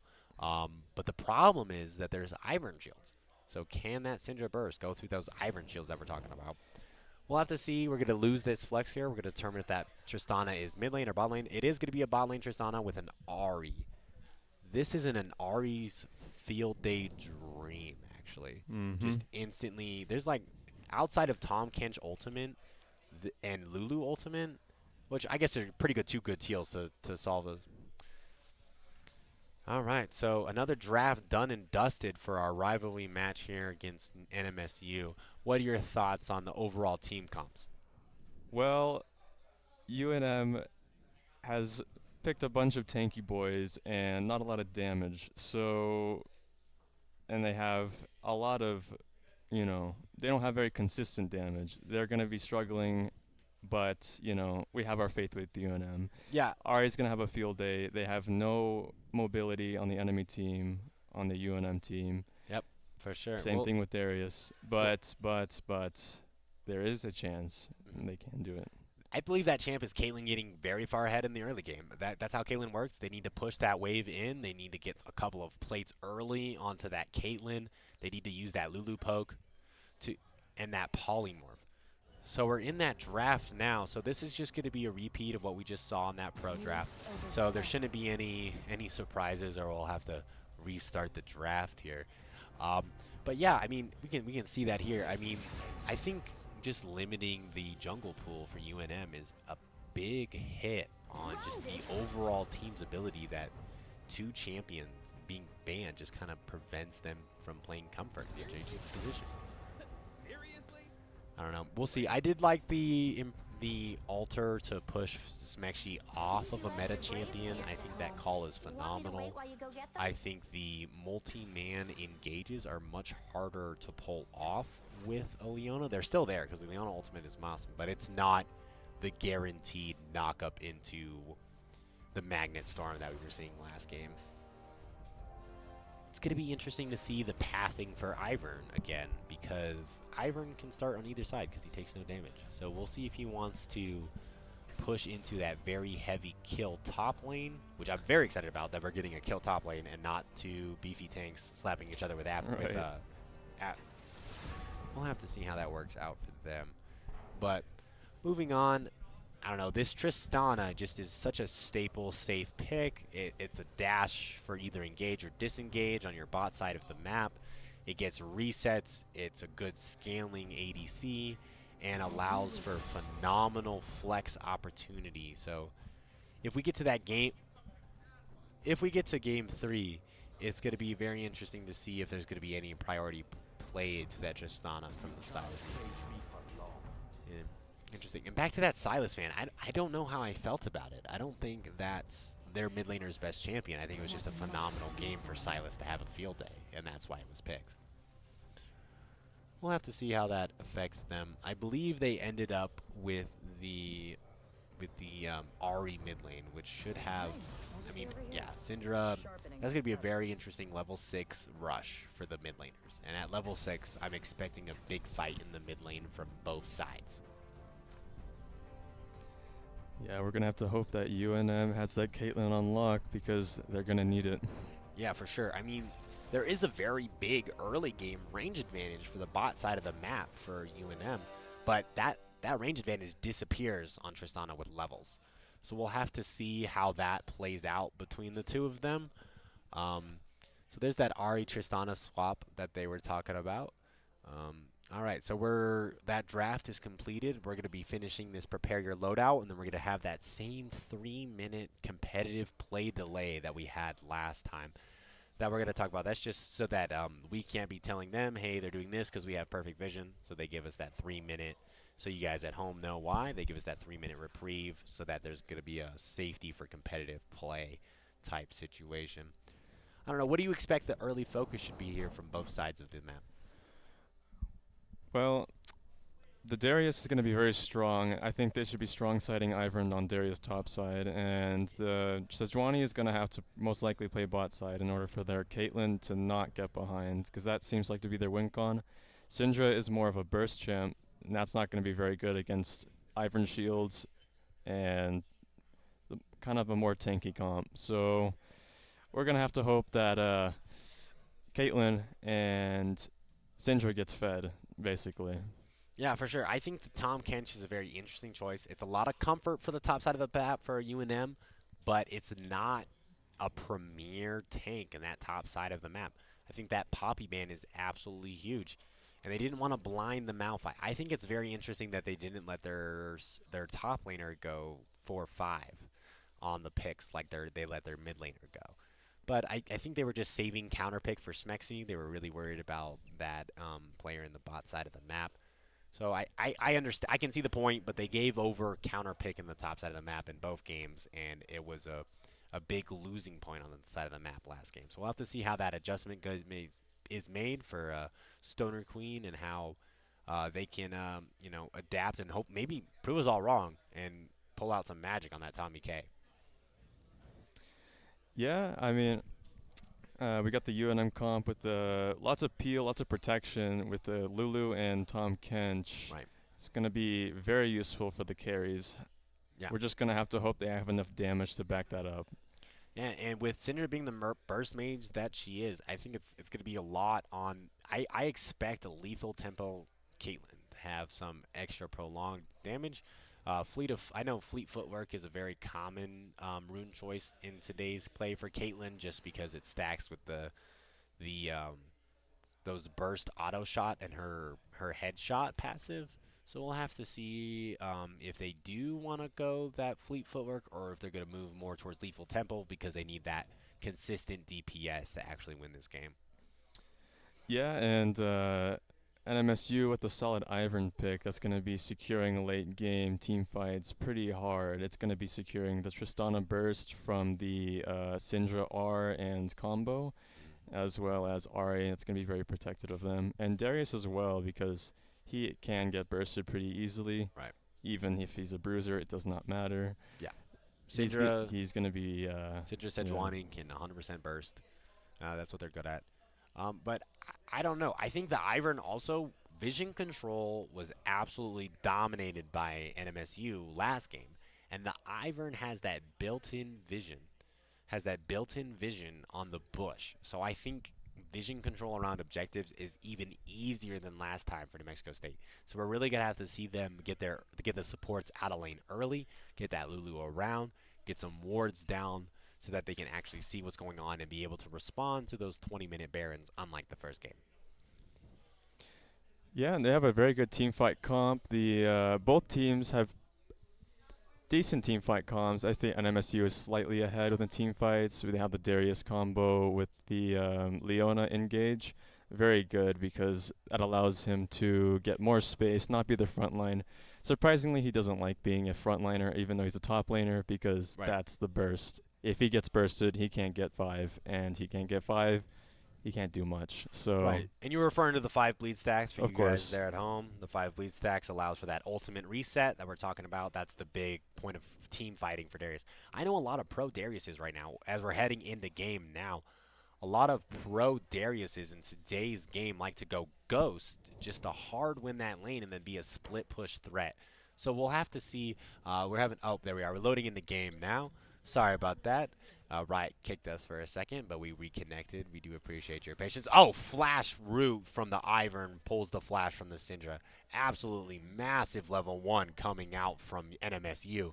That Syndra flash is so much more valuable than the Ivern flash, so that's a huge play.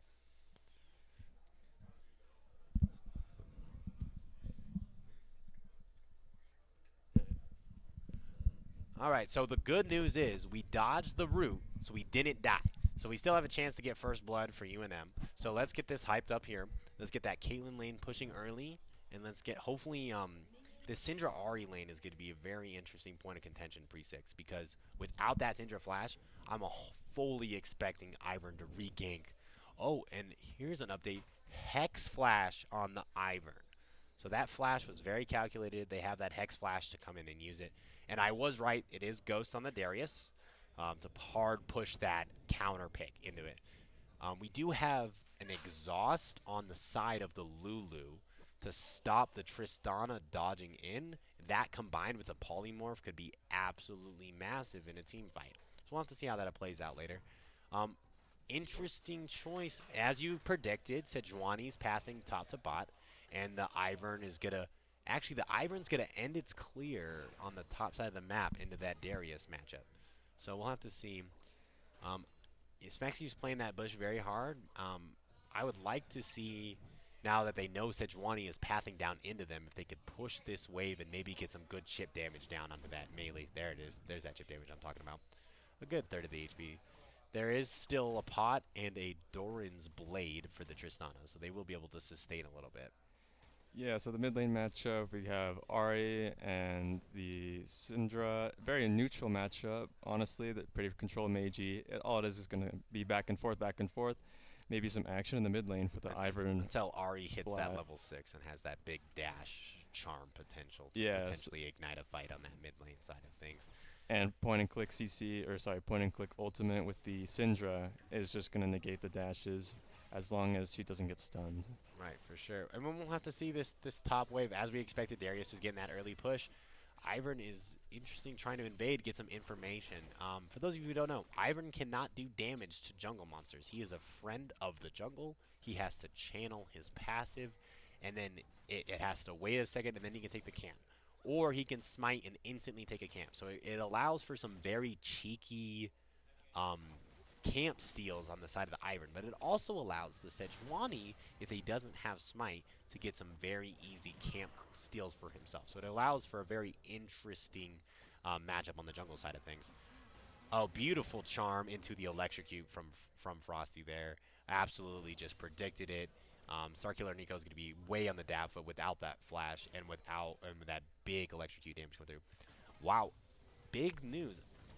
That's going to be a Dark Seal on the Ari first item. So they're 100% expecting to regank that lane after they got the flash. Oh, and here's the Ivan topside with the Darius that they pathed right into. They land that root, they get that free dash. Yep, and there's the free dash that they get. Oh, forcing the flash out of the Tommy K. They do have TP, so they should be able to pick up that wave, and then Darius can back and walk to lane with a bigger buy. So that is a big gank coming out early from the side of NMSU. Yeah, Tom Kench is not going to be able to do much in this lane. Darius Swimon's going to hold a freeze now. Most likely, that's going to leave a really long lane, meaning Darius can just press Ghost, run him down, kill him, and Tom Kench is going to lose a lot of CS if he does not have his jungler come help. Is down 8, and the Darius has +7 to farm. So this could potentially be a 2-wave difference after this wave. Okay, got a big fight coming in, and oh wow, the Conqueror procced, and Tom Kench decided to get out of there. An interesting decision. They did have the item advantage going into that fight. yeah, if Darius held pull there, he could have killed him. Unfortunately, he has the engage. Right, right. And then he did proc a Ghost there. I don't know if that was just for the fight or the hard push to wave, but then he does not have that extra mobility spell on his summoner spell, so it's an interesting choice there. We didn't touch on this, but there is a cleanse on the Tristana I expect to be used for the Scatter the Weeks coming from the Syndra. For those of you who don't know, that's Syndra's name of her stun that she gets to use. It's pretty good long range, so it's a good choice on the Tristana. Early dragon pressure and vision control. That bush, they just get to hide in that bush, and that the Ivern gets to play. And then even though they have the Scuttle Crab, they don't actually see them on the dragon. Phenomenal play, early objectives from New Mexico State. They can clear that first dragon about 5 minutes in this game. Very early dragon stacking. We could be looking at a 25-minute soul if they keep that pace up. All right. And, there is a massive 10 CS lead in the bot lane. There is more minions to farm for the Tristana, and that lead will just get canceled. Oh, he does have that stun available on the second Q. Nope. Oh, wow. Wow, solid first blood from the Darius, leaving Tom Kench back to base. He's going to have to waddle his way all the way back up and most likely lose his wave. Unfortunate. And that all comes from the Ivern just taking that flash away early, level 3 gank, just getting involved early, and that Darius just running it down, getting those bleed stacks up. That's why we were very skeptical about that Tom Kench pick early on, just being able to get counter-pinked super early on into the draft. We'll have to see how it continues from here. We really have to see That's Not Okay push a heavy up. You see how they caught that wave. They're trying to get a start hitting those plates here soon, which is actually a really good news for the UNM. Massively stacked wave, but the jungler is level 6 flash. Wow. Syndra has perma no flash this entire game. That's, as a Syndra player, that is not fun. I promise you. You have no mobility. Oh wow, fantastic R3 charm. Phenomenal work from the Ari there. Gotcha. All right, so here we are, pushing waves again. As you can see, this Caitlyn is absolutely just destroying the wave before it meets their wave so that their minions have more health to hit the turret to try and get those early plates that we were talking about. What are you exciting to see from UNM here and the potential plays they can make?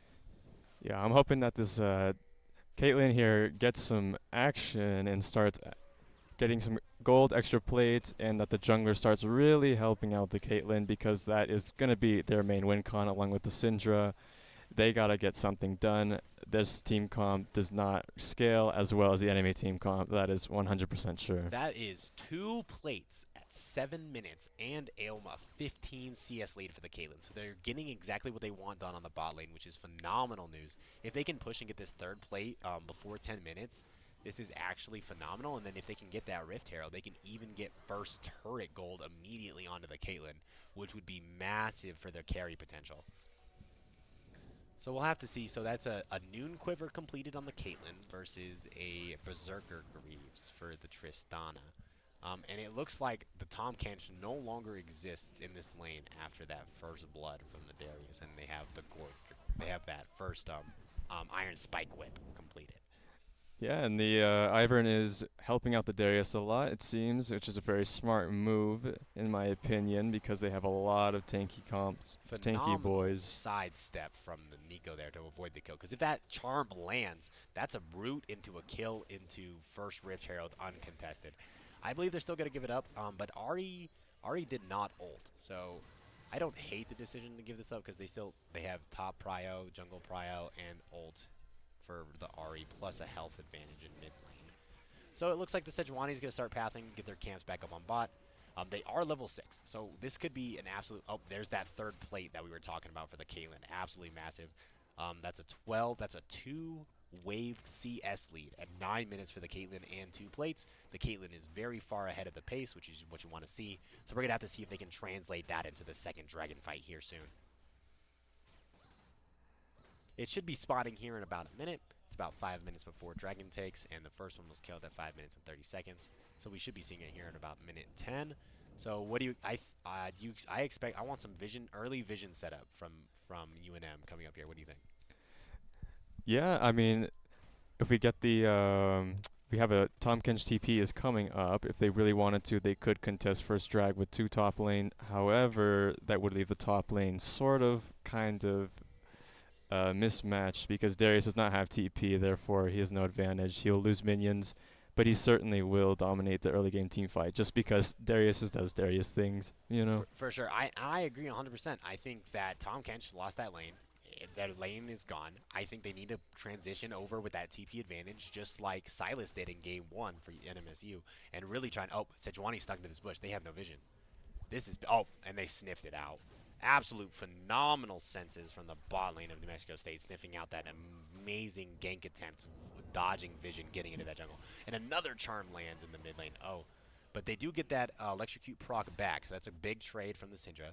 They did rework Syndra a couple patches ago, so there is now an execute on Syndra's ultimate. So the more balls she has on the ground, the higher that execute threshold is going to be. So we're going to have to see if... Nico can play around that health and maybe get a quick couple of kills onto that Ari or onto anyone else that they could potentially see and burst down. I'm very impressed by UNM's ability to continuously push in that bot lane. Oh, and here's a gank. Oh, root lands, no flash. Into the knockup. Big Can charm. he ult for the return kill? Oh, No. and he gets killed. Unfortunate. Just did not have enough balls on the ground to get that return kill onto the Ari. Great gank, lands that root, gets that free extra dash to the Ari, and it's just lights out for the Syndra. And might I add, there's just excellent CSing in the mid lane and ADC. Even the Darius, 100, almost 10 CS a minute on all these guys. Very impressive. Very, very impressive. The Sejuani is going to be spotted out by the Daisy, but they both decide to retreat. Interesting decision. There is a kill and a plate for the Darius. The Darius is 20 CS ahead, a plate and a kill. That is an absolute massive lead on the top side of the map. And they're going to transition that pick into Dragon number 2, keeping up that same fast Dragon taking pace. So this is bad news. Oh, they do have that dash. Can Sejuani come over and steal this? Oh, they got vision with the plant. Excellent route. Oh, they take the dash. Oh, interesting switcheroo there. Can the Sejuani burst this down before the Oh, they get a TP out and they have to dash back out. Absolutely interesting try. Oh, but the Syndra on the side forces the flash out of Leona. And they get out with the Dragon. NMSU escapes an interesting poker face there from everyone switching sides. Yeah. But again, just really good setup from New Mexico State around those objectives, just being able to secure them. They were almost the Sejuani was almost able to sneak in with their dash and get that steal, but just really good use of the built-in extra dashes. Okay, here's another plate, I believe, for the Caitlyn. Absolutely massive lead. That's 4 plates at 12 minutes. So this is great. They still have another, what is that, 5 waves to potentially get that last plate and get that first turret gold advantage. If that happens, Caitlyn is being able to rotate mid lane and have that safe farm angle and get even farther ahead. And that's going to be New Mexico's, that's going to be UNM's win con. All right, here we are. Oh, interesting. Just their presence alone forced them to stop that recall on the Caitlyn. They do have that static shiv completed, so they're going full hard into pushing it. Yeah, we got an 0-2 game here. Not too much action. They're playing it pretty safe. Yeah, I'm very surprised by dash in force. Oh, Oh, wow. Unfortunate. I do not believe Charmin. Nico needed to flash. They had sidestepped the charm, and they still flashed. Wow, good flash from Sejuani to survive that. But then look at this is the cheeky engage. They just smite, auto take the buff that I explained earlier, and they walk away with that free buff. A big part of Syndra normally is that Syndra can walk over and just steal a buff from an opponent with the W, but they can't actually do that against the Ivern because it won't have any damage on it. So that's an unfortunate. Oh, big engage on ultimate. Leona. Oh, there is flash. Oh, bleed stacks. He's got Bleed the bleed stacks. stacks He's are ready to be incoming. dunked. Shield blocking. Shield block. Oh, and they got that wave in. Yeah, and first turret gold to the Caitlyn. Exactly what we were setting up for what they needed to do. UNM's playing to their win con phenomenally. The Caitlyn is 25 CS ahead and has an entire entire turret pre 14 minutes.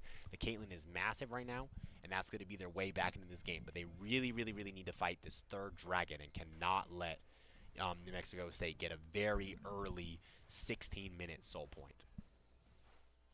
And it looks like the Ahri is going to be able to respond with the turret in the mid lane. And they are swapping that Caitlyn to mid like I was talking about. And now the Caitlyn has that mid lane to farm and then potentially get some knockdown damage onto that mid lane turret. Very classic standard move. Once you get that bot lane turret, you move your bot lane mid to get them more gold. Oh, and here comes Oh, yeah, the Archarm engage. Phenomenal buffer, but Good beautiful triple polymorph man ult. into the Leona. Oh, and there's the Sejuani, but Lulu goes down. kills the. Oh, there we go. Big kill for the Caitlyn. That's massive. We need those Caitlyns to get some kills and stack up because that's going to be the win con for UNM is going to be this Caitlyn. The Caitlyn's going to have to be absolutely massive. They got built-in kite with their E. They got long range. They got a big lead. They're going to have to get 1-2 more items on their belt, and that Caitlyn's a problem. All right, so they get to play safe. Oh, and double buffs onto the Caitlyn. The Caitlyn can really play forward into the opposing bot lane. They are very far ahead. They push waves much faster than the Tristana right now. So they potentially could get that second turret. It's only a 1,000 gold difference at this time. It was about 6 last game. So much better early game showing. Oh, phenomenal solo kill. Oh, the Andre's Anguish burn is not quite enough. Just a slight miscalculation, but it is going to force the Ahri out of lane, which allows the Syndra to push up and create some pressure on that bot side of the map, which is still a big win from the side of UNM. Luckily, that ultimate should be up in time for the dragon spawn, so that is actually really, really good news. So that they be able to push that out and they don't actually lose any teamfight potential. It's a very interesting choice for the Ahri to go Everfrost. What's your thoughts? Everfrost is very solid on Ahri. She can charm, and Everfrost or Everfrost charm, it basically guarantees a charm. But the thing is, in this game, they don't have much movement. So it's kind of redundant to go Everfrost if they're not going to be dashing anywhere. They can just go Leandries because of how tanky the enemy team comp is. I agree. And we have an ult here. And Engage into Lulu. Lulu ult. Into cleanse from the Tristana. Phenomenal cleanse. TP coming in from Tom Kench. Back up from the. Alright, charm flash into ult to Caitlyn dead. Mercs the Caitlyn, and with the Caitlyn gone, there is no chance. And the Tristana gets their resets and can And double kill from the Caitlyn. Caitlyn. Darius. Oh, and then there's the dunk opportunity for the solo kill in top lane. An absolute wipe on 2 sides of the map for New Mexico State. They are taking it back to him, continuing where first game left off. And even though your Caitlyn is ahead, your Caitlyn can still die, is basically what they just said to UNM. That's right. And the fact that Tom Kench is being in the side lane. He's not being very useful to his team. He cannot really engage against the Darius by himself. He's been going to be way more useful in team fights. We need need a big TP flank from the Tom Kench. But this is the 5th straight objective claimed by New Mexico State. An absolute clinic on how to control vision, get pushing waves, and then push into the river and get those vision over the objectives and then convert them into gold leads.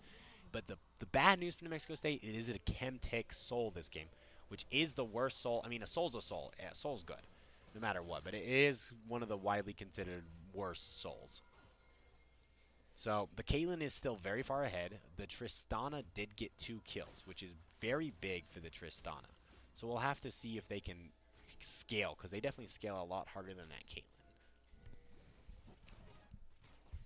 We'll have to see how this works out, but that Caitlyn just shoves those waves in very fast with that static shiv. I don't expect them to be wanting to team fight until Caitlyn gets that second. Oh, big dodge. Oh, Leona engaged into Leona the Caitlyn. engaged with no damage anywhere close. It's a very into the root.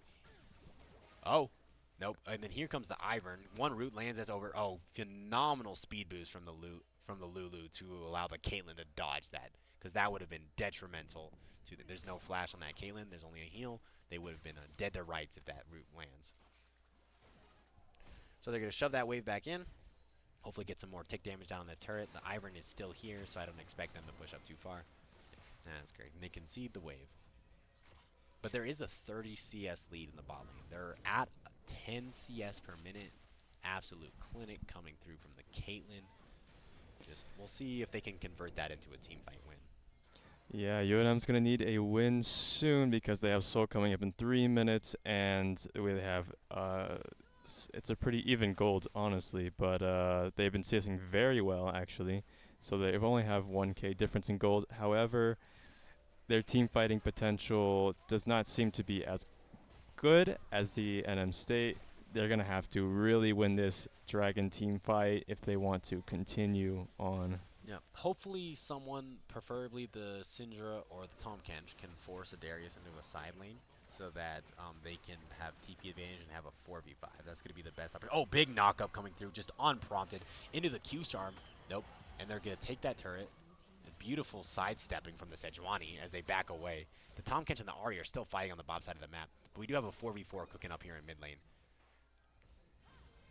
Alright, so it looks like that bot lane fight fizzled. Ahri's going to shove in the wave, group with their team mid, and set up some vision for that dragon here in about 2 minutes' time. Oh, wow. And here comes the Rift Herald. So this is just a dead turret. As soon as that Rift Herald charges, that turret is gone. Daisy's coming over as well to help. Oh, but here comes Sejuani. They do have a dash in the ult, and then the NMSU just decides to back away. A good decision. I think the Rift Herald guarantees the turret, so no real need for them to fight that. Wow. A Hex Flash over the wall to escape from the Leona, getting some free vision. But the Darius is split pushing very hard. That's a big stack wave about to crash into the second turret and top side of the map.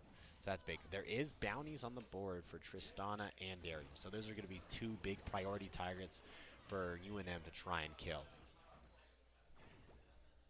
We're going to need a big burst play, I think. We're going to need a headshot from the Caitlyn with the static shift proc and some Syndra burst if they want to just nuke a character. I think they have the damage to do that.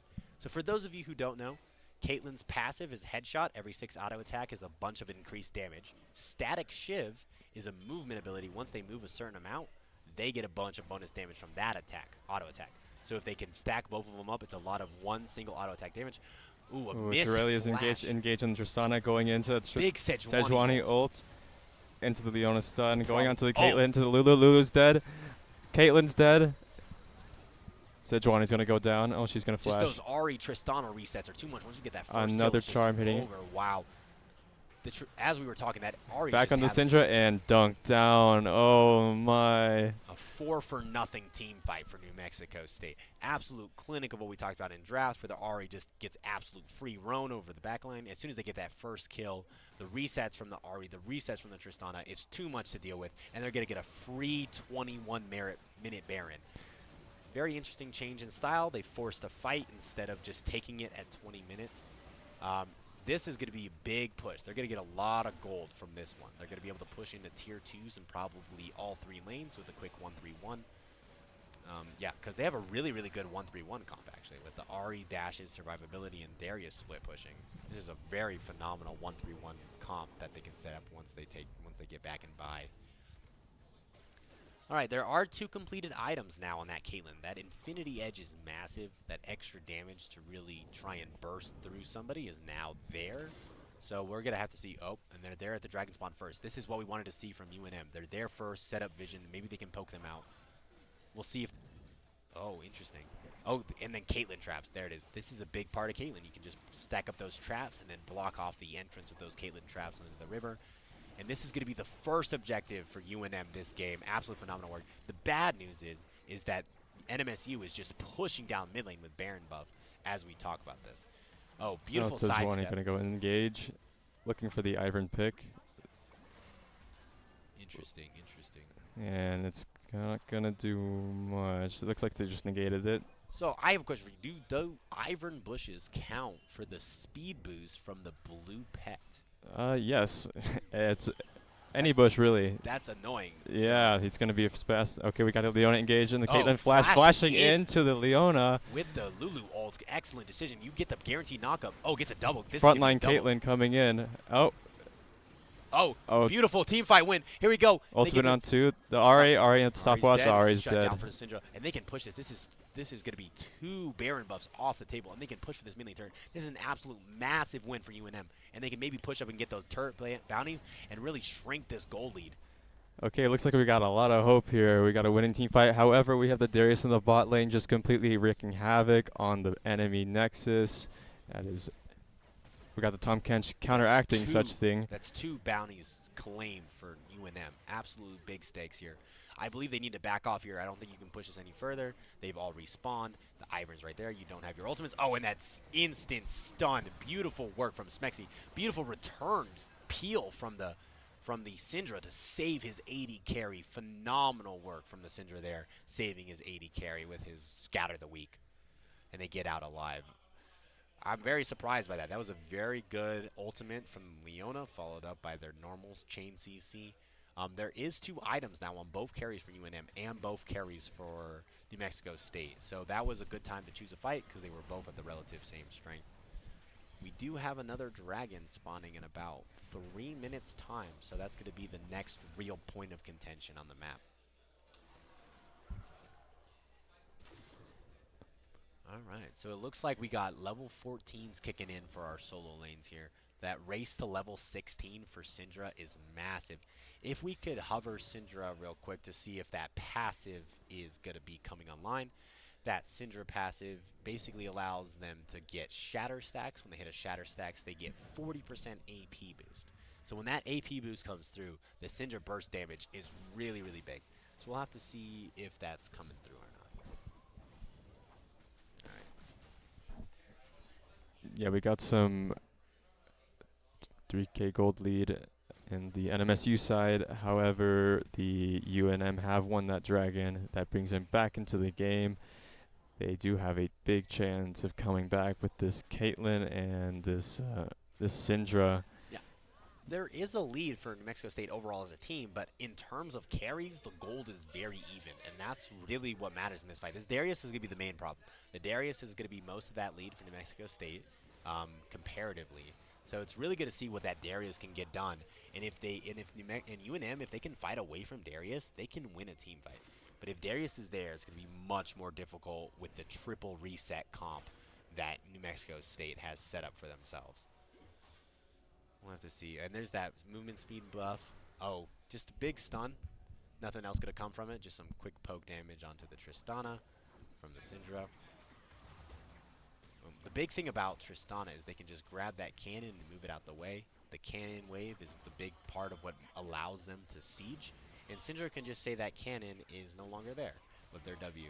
So that's a big way to counter. Oh, big root onto the Ivern. Ivern's going down to the Syndra. Just completely popped. Destroyed, annihilated. Not there anymore. Non-existent. Unlucky. And that's the burst combo that we were talking about. The double passive auto attack proc from the Caitlyn combined with the Syndra proc can pretty much kill everyone that isn't named Leona or Darius. That's right. I mean, we're going to get a Zonya's onto the Ari. She's going to have a chance to survive that ultimate when it does come on her. But however, there are more priority targets, mainly the Tristana and the Darius. Darius is going to be wreaking havoc on the enemy tanks. Most likely going to leave them, go for the carries, and just try to dunk down and just destroy. And with that assist, our Caitlyn has hit 3 items. The second champion in the game to 3 items. The third champion in the game to 3 items. So that's an absolutely massive power spike for UNM. So they're in a good position to counteract. They're just gonna need some vision down and hopefully get to the pit first. It looks like if they get that Scryer's Bloom, they're in a good position to set up some vision around Dragon before Dragon starts. But it looks like they will back off as fear for as Smexy comes through with their passive. Contest of revision, that route lands, no one's going to take that free path into the death circle that was setting up over there for them. It looks like that Ari is split pushing top wave. They do have they do have TP, so we'll have to see if that affects them in any way, shape, or form. Alright, so they're going to push in mid, get prio mid, and then leak into jungle, but it looks like they're going to be a trade. They're trading. They're trading Soul Point for the Baron. So let's see if they can get over in time, because they're going to rush down Baron. Let's see if UNM can get over in time. They're going to have to be fast. That Tristana does a lot of damage with that Kraken Slayer complete. They're going to get over there fast. They're moving, but it looks like the Syndra is, TPing into the sides. We got a big flank coming through the Syndra. A big fight, Leona are going into the Caitlyn. Caitlyn massive. Stunned and engage. Big ultimate coming from the Ari Lulu. coming in the ult. That first kill comes through. Oh, but the Ari Lulu lands going a down. massive charm.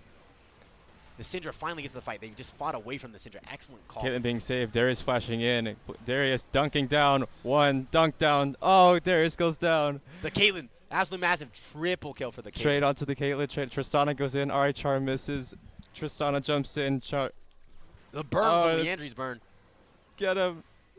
The massive 1v1. Flashes to the nowhere. And Double he goes kill down for with 1 Nico. HP. And that's an ace for UNM. And that brings them back into the game. They got the Dragon. They stopped the Baron take. Absolutely massive comeback from UNM. And they're back into this game. A triple kill into the Caitlyn. They're getting close to that. I told you guys, that 3-item Caitlyn is absolutely massive.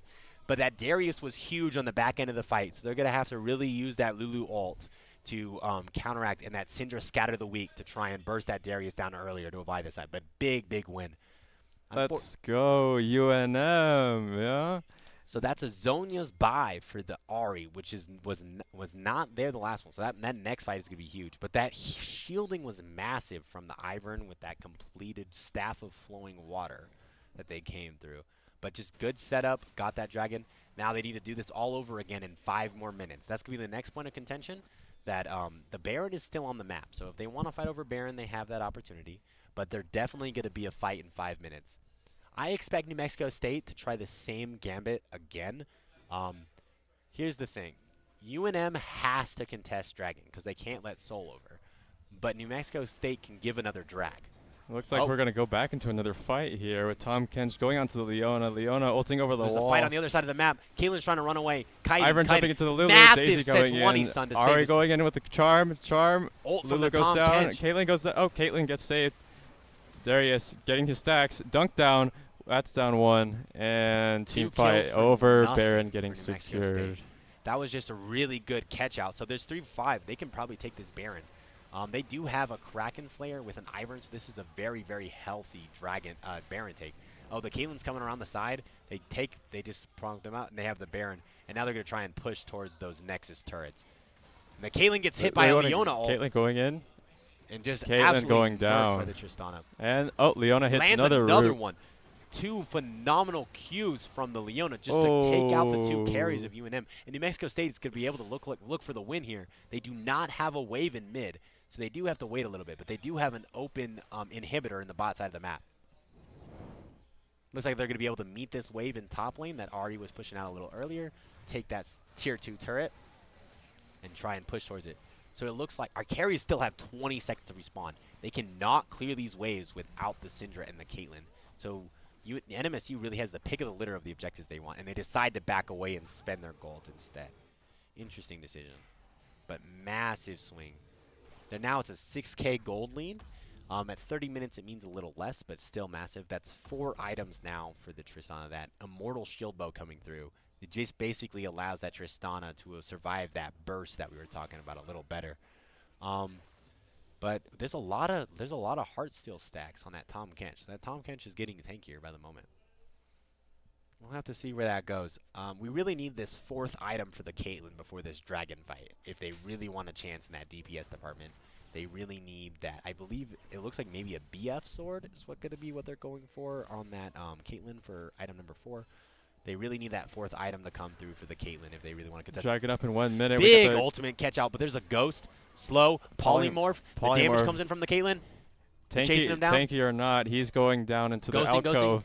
Good dash from the Sejuani. And he's Big going down. shut down into the Caitlyn. Daisy going in. Leona R They going use in. a lot of items for this. They use a lot of ultimates. The Caitlyn is untouched in the Sejuani background. getting bursted. Never mind. And there's the Leona. Oh, good ultimate from the Tom Kench. But then no damage and a quadra kill. They used every ability they had to kill the Darius, and they had nothing left for the reset Tristan on the bot side of the map. They're probably going to use Baron buff and push for the win here. It's only going to be the Syndra alive. The Caitlyn's not alive for another 36 seconds. We'll see if there's some miracle play from that Syndra, but being a burst mage, I don't see that happening. All right, here it comes. The final fight, potentially. It's Syndra versus the world. Gets the big stun. A bit of charm into, oh, wow. A very beautiful combo with their ultimate, and then it looks like New Mexico State is going to end their losing streak here in Rivalry Week, and they're going to take a 2-0 victory over UNM and make quick work of our team here tonight.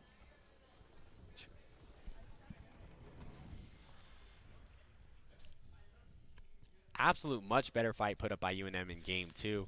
Beautiful performance from the Caitlyn. The Caitlyn got way ahead early and was actually able to contest those team fights late. A much better showing. I think it shows phenomenal growth from the team in UNM. I think there's a lot of high hopes, but New Mexico State came out to play today. What do you think? Man, they really showed that their team was excellent. They did really well. Honestly, they outperformed basically in all aspects. But however, we still appreciate all the effort that we gave our team, and they still performed, really well. Gold lead was not very off, to be honest. It was more so just the team fights were not necessarily in their favor, comp wise or not. It's just team fighting was not there. Macro maybe a little bit better, but Yeah, they did phenomenal. they did really well. Cross mapping with that Caitlyn in the early game, keeping the gold close. They just weren't unable, unfortunately. So now it is 2-1 UNM for Rivalry Week here today. Don't forget, guys, tomorrow is going to be Valorant at 6:30, same time. Another Rivalry Week Day 4. UNM, I'm feeling hopeful that they can get back to their winning ways. We appreciate you guys joining us here. We're going to be back for the rest of the season with League of Legends. I believe 100% that this team, just one game of growth was phenomenal. I can't wait to see a season of growth from them. They're going to have a good team. They got a good comp put together. I just think they need to work on some team comp synergy, some team fight synergy, and they're going to be a good contestant. So we're hoping and excited to see you tomorrow for Valorant. We appreciate everything that you guys have done for us. So we'll have to see where we go from here in Rivalry Week. Gotcha. So signing off here tonight, I'm going to be Side B Samuel, Sam, joined with Andre, of course. All right. Thanks, guys, and stay safe.